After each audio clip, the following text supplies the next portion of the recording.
Bismillahirrahmanirrahim. Assalamualaikum warahmatullahi wabarakatuh. Alhamdulillahirabbil alamin wassalatu wassalamu ala asrofil anbiya wal mursalin wa ala alihi thayyibin at-tahirin. Assalamu ala al-Husain wa ala Ali bin al-Husain wa ala auladil Husain wa ala ashabil Husain.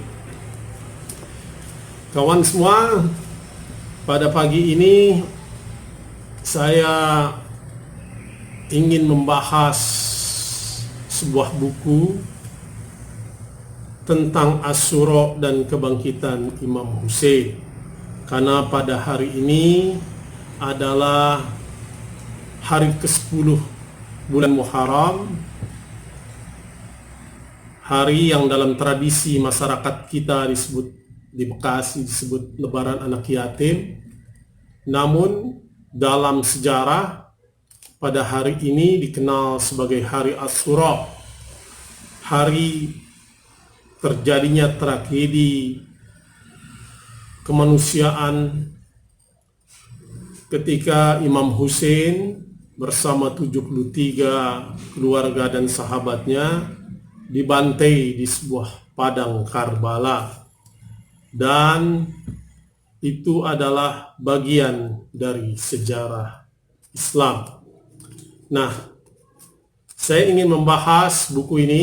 Sebenarnya dalam video, dalam kritik buku, saya sudah membahas tentang apa makna Asyura dalam channel YouTube Kritis Buku.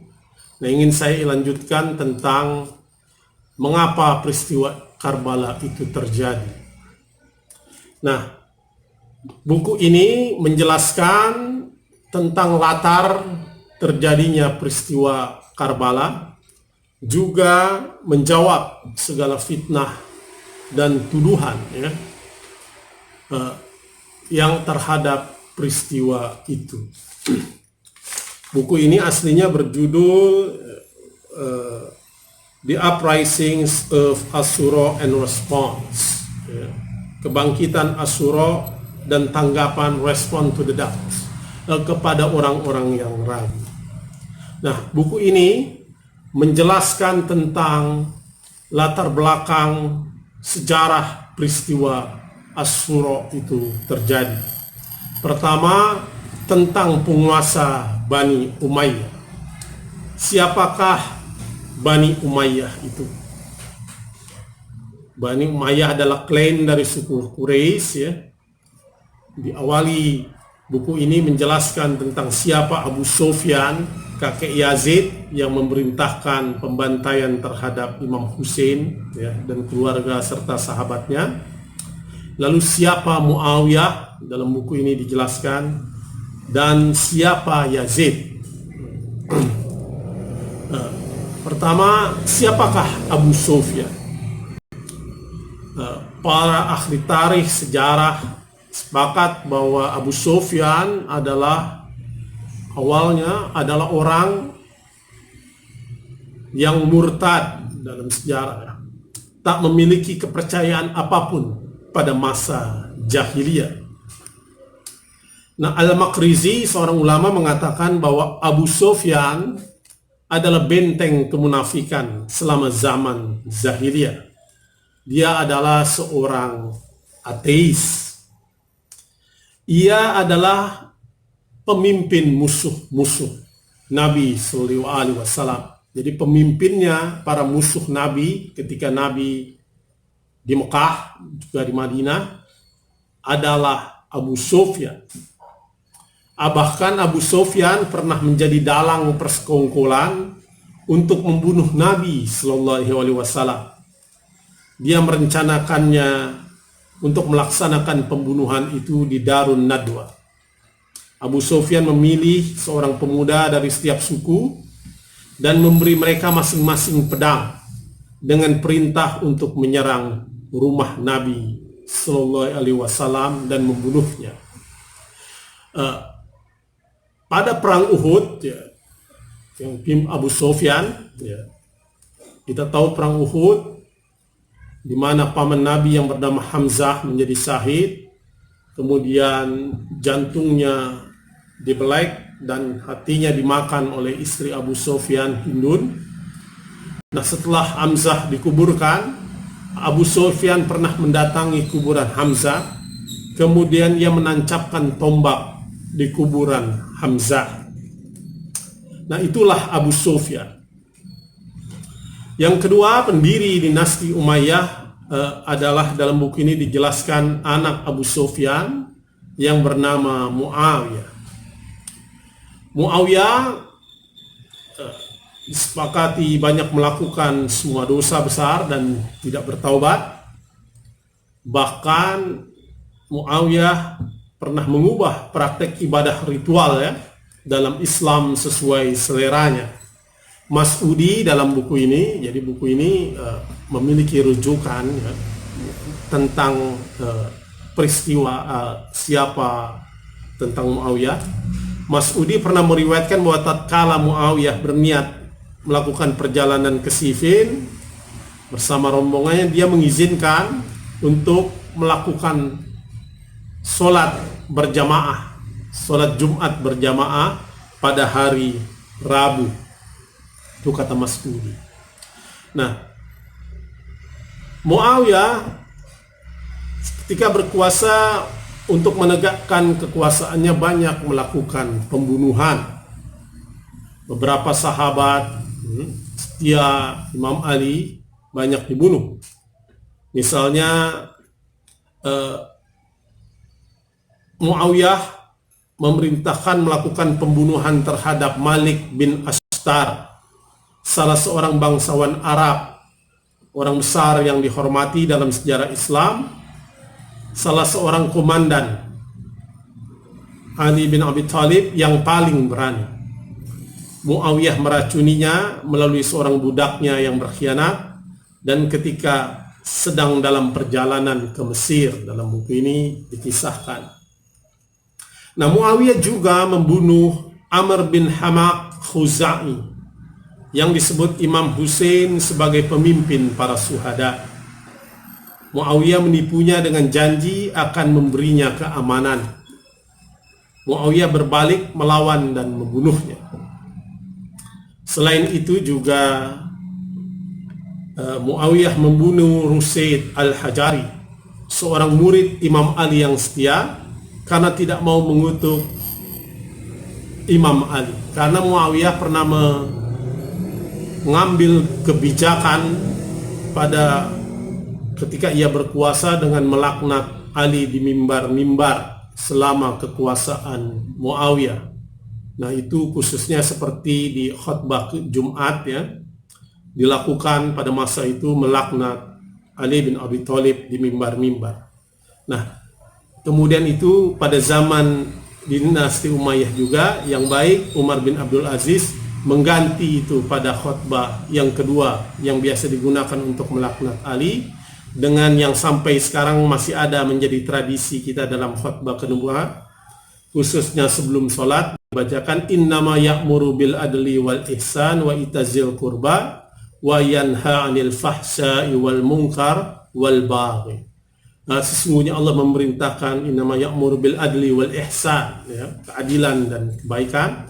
Nah, itu oleh Umar bin Abdul Aziz sebagai pengganti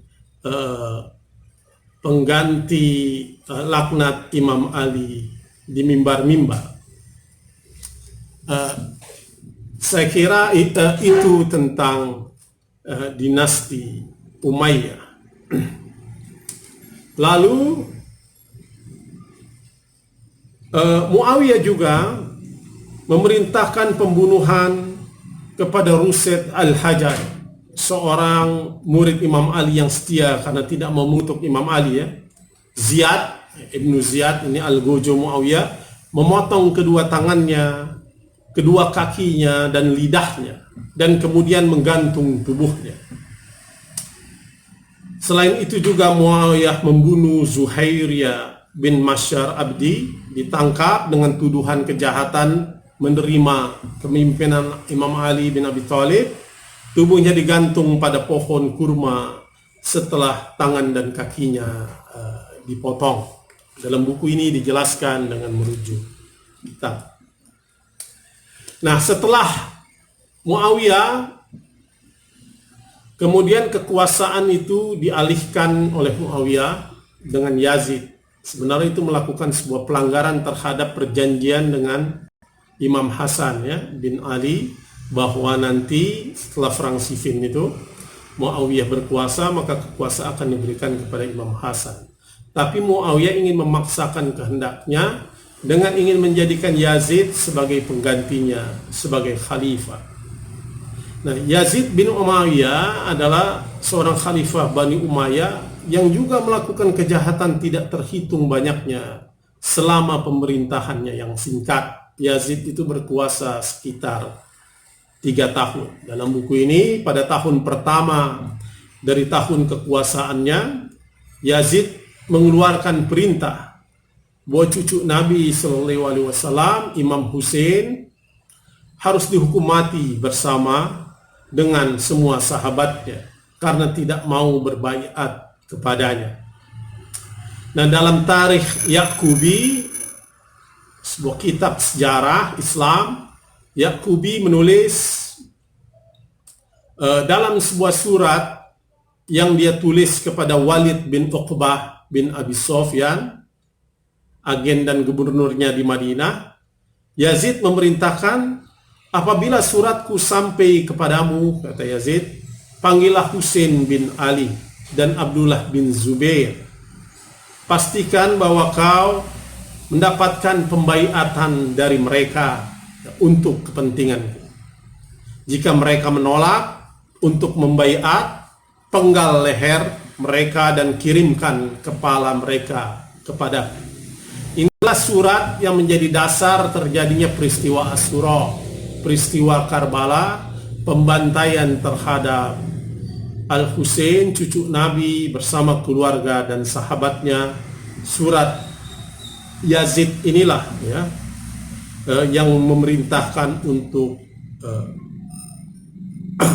memanggil Imam Husain untuk berbaiat, dan kalau tidak mau maka dipenggal leher dan kepalanya dikirim kepada Yazid. Itu dikisahkan di dalam Tarikh Yaqubi. Nah, setelah peristiwa Karbala, pembantaian terhadap Imam Husain dan keluarga serta sahabatnya, Yazid mengungkapkan kesenangannya atas pembunuhan Imam Husain itu. Banyak dokumen sejarah menjelaskan di dalam buku ini. Misalnya tadi Yaqubi, Tarikh Yaqubi menuliskan Yazid tengah berada di kebun ketika berita bahwa Imam Husain telah dibunuh disampaikan kepadanya. Dia berteriak lantang, Allahu Akbar. Jadi Yazid mengungkapkan kesenangannya atas pembunuhan Imam Husain. Al-Maqrizi dan para ahli sejarah lainnya juga telah meriwayatkan bahwa ketika Ubaidillah bin Ziyad meletakkan kepala Imam Husain, nah ini cerita ini juga ada di dalam Sahih Bukhari, di hadapan Yazid, Yazid mulai memukul gigi Imam Husain dengan tongkat. Dia melakukan ini sambil membaca puisi. Kemudian ia memerintahkan kepala Imam Husain alaihissalam harus digantung di istana selama 3 hari. Itulah yang dilakukan Yazid kepada Imam Husain. Nah, kekejaman Yazid ini menimbulkan para ulama ahlu sunnah seperti As-Suyuti itu melaknat. Suyuti meriwayatkan, semoga Allah melaknat pembunuh Husain, semoga Allah melaknat Ibnu Ziyad dan Yazid. Jadi inilah kata As-Suyuti. Begitu juga Ibnu Khaldun.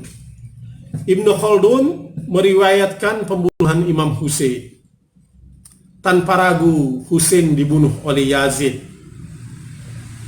Membunuh Husain adalah sebuah tindakan yang menggarisbawahi sifat Yazid yang tidak bermoral, kata Ibnu Khaldun. Dalam peristiwa ini Husain adalah seorang syuhada di jalan Allah. Nah, ini banyak pandangan yang membantah karena tidak mempercayai Yazid itu yang membunuh Imam Husain. pandangan misalnya seperti Ibnu Taimiyah, kita tahu Ibnu Taimiyah ya, itu menolak gitu. Para ulama seperti Suyuti, Ibnu Khaldun, dan terakhir Zahabi mengatakan Yazid adalah orang yang kejam dan keras hati. Dia terbiasa minum anggur dan melakukan tindakan mungkarat. Kekuasaannya dimulai dengan membunuh Husain bin Ali dan berakhir dengan peristiwa Harrah. Peristiwa Harrah juga peristiwa pembantaian Harrah, pembantaian, penjarahan dan pemerkosaan terhadap penduduk Madinah atas perintah dari Syam, Damaskus ya, Yazid Hasan Umayyah, dan karena disebut Harrah karena melewati batu terjar dari arah timur Madinah, dan peristiwa itu 10.000 orang mati, dibantai, hartanya dijarah, dan 1.000 perempuan diperkosa, sehingga dikenal ada auladul haram, anak-anak yang lahir dari perkosaan 1.000 perempuan itu. Nah, kisah-kisah ini mungkin yang menjadi inspirasi dari kekuatan ISIS ya pada zaman modern dalam melakukan tindakan kekerasan. Nah, itulah pandangan para ulama Ahlus Sunnah terhadap Yazid. Nah, penegasan juga Imam Ali Zainal Abidin. Pernah Imam Ali Zainal Abidin ketika putra Imam Hussein, ketika mereka setelah ditawan kemudian dibawa di hadapan Yazid, kemudian Yazid berbicara kepada Imam Ali Zainal Abidin dengan, apakah kau putra dari orang itu yang dibunuh oleh Allah? Jadi Yazid menganggap bahwa Imam Hussein dibunuh oleh Allah. Imam Ali Zainal Abidin menjawab, aku adalah Ali, putra orang yang telah kau bunuh. Lalu Imam Ali Zainal Abidin membacakan ayat Al-Quran, wa may yaqtul mu'minan muta'amidan fajaza'uhu jahannamu khalidan fiha, itu dalam surat An-Nisa 93. Dan barang siapa yang membunuh seorang mukmin muta'amidan dengan sengaja, fajaza'uhu jahannam, balasannya adalah jahanam, khalidan fiha, kekal mereka di dalamnya, kekal. Nah, itulah yang terjadi pada zaman, jadi peristiwa Asyura terjadi pada zaman dinasti Umayyah, khususnya pada fase kekuasaan Muawiyah, Yazid bin Muawiyah. Nah, buku ini menguraikan bahwa sebenarnya nubuat tentang kesaidan Imam Hussein sudah tahu Rasulullah SAW. Ibnu Abbas berkata meriwayatkan sebuah hadis, suatu hari Imam Hussein berada di pangkuan Nabi SAW, lalu malaikat Jibril datang berkata, apakah kau mencintainya? Lalu Rasulullah SAW bersabda, bagaimana bisa aku tidak mencintai sementara dia adalah buah hatiku, kata Imam Hussein. Lalu Jibril berkata, sesungguhnya umatku akan membunuhnya. Apakah kau ingin aku menunjukkan tempat kesahidan dan makamnya kepadamu? Kata Jibril. Kemudian Jibril mengeluarkan segenggam tanah penuh dengan darah dan menunjukkan kepada Nabi. Ini nubuat. Nabi sudah mengetahui tentang kesahidan Imam Hussein. Nah, Imam Hussein juga mengetahui kesahidannya. Syekh Saduk ya meriwayatkan ini dari Imam Hussein berkata, tidak ada orang mukmin yang meneteskan air mata untuk kesahidanku kecuali berfungsi sebagai pelajaran. Jadi kesahidan Imam Muslim adalah misi nubuah, misi kenabian untuk menghidupkan kembali ajaran kakeknya Rasulullah SAW yang mulai diselewengkan, yang mulai disimpangkan oleh penguasa. Dan Imam Hussein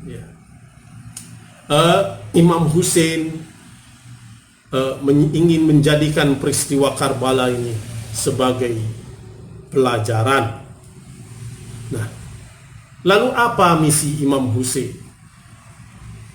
Imam Hussein memiliki misi, tentu adalah misi lanjut dari kenabian, misi kenabian yang intinya adalah amar ma'ruf nahi mungkar. Tujuan Imam Hussein di Karbala bukanlah membawa kematian kepada semua orang, tapi sebaliknya. Tujuan Imam Hussein adalah menyadarkan masyarakat Islam dan membangun sebuah kesadaran sosial. Nah, inti dari pesan Imam Hussein adalah melawan terhadap pemerintahan yang zalim. Nah, melawan terhadap pemerintahan yang zalim ini menjadi perbincangan di kalangan ulama dan melahirkan pandangan yang berbeda dari berbagai mazhab. Apakah wajib dan taat kepada penguasa tiran? Ini ingin saya bacakan dalam buku ini. Mazhab Sunni konsensus bahwa khalifah tidak dapat diberhentikan dan dicopot dari jabatannya, bahkan jika dia rusak dan menyeleweng. Tidak boleh memberontak kepada khalifah. Salah satu caranya adalah dengan menasehatinya untuk mengubah caranya yang rusak itu. Sebaliknya dalam mazhab Ahlul Bait, ya, tidak hanya menganggap mematuhi penguasa tiran dan korup itu tidak wajib, tetapi menganggapnya haram. Jadi haram untuk taat kepada pemerintahan seperti Umayyah. Dan dalam keadaan tertentu wajib untuk bangkit melawan penguasa tirani yang zalim itu. Nah, inilah yang ditunjukkan oleh Imam Hussein pada peristiwa Karbala. Nah, saya ingin bacakan dalam buku ini mengutip beberapa fatwa tentang mematuhi penguasa yang korup. Misalnya Imam Nawawi dalam Syarah Sahih Muslim jilid 2 halaman 229 mengatakan kaum Sunni telah mencapai konsensus bahwa sultan dan khalifah tidak dapat diberhentikan dari jabatannya meskipun ia rusak. Itu kata Imam Nawawi.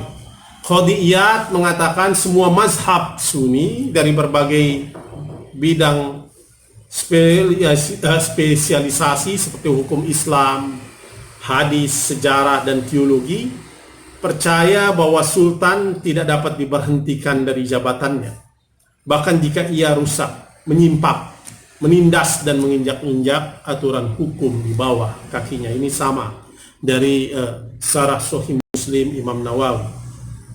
Tapi tidak semua, tidak bulat, tidak ijma'. Namun sebagian ulama Sunni menentang fatwa ini, seperti Al-Mawardi, Ibnu Hazm, dan Jurjani itu mengatakan bahwa penguasa yang korup tidak boleh dipatuhi. Nah, itulah pandangan para ulama tentang peristiwa Asyura. Dan kemudian setelah peristiwa Karbala, peristiwa Asyura, sikap terhadap Asyura ada dua di tengah kaum muslimin. Yang satu adalah menjadikan peristiwa Asyura itu sebagai hari sukacita dengan menyelenggarakan pesta seperti di Mesir, festival. Nah, tradisi ini berawal dari Bani Umayyah. Bani Umayyah setelah peristiwa Karbala itu menjadikan Asyura sebagai hari raya. Ibnu Hajar al-Asami mengatakan orang pertama yang melembagakan dan meresmikan perayaan Asyura sebagai hari sukacita adalah Hajjaj bin Yusuf al-Thaqafi, yang dikenal kejam dan penumpah darah. Dia melakukan ini di hadapan Abdul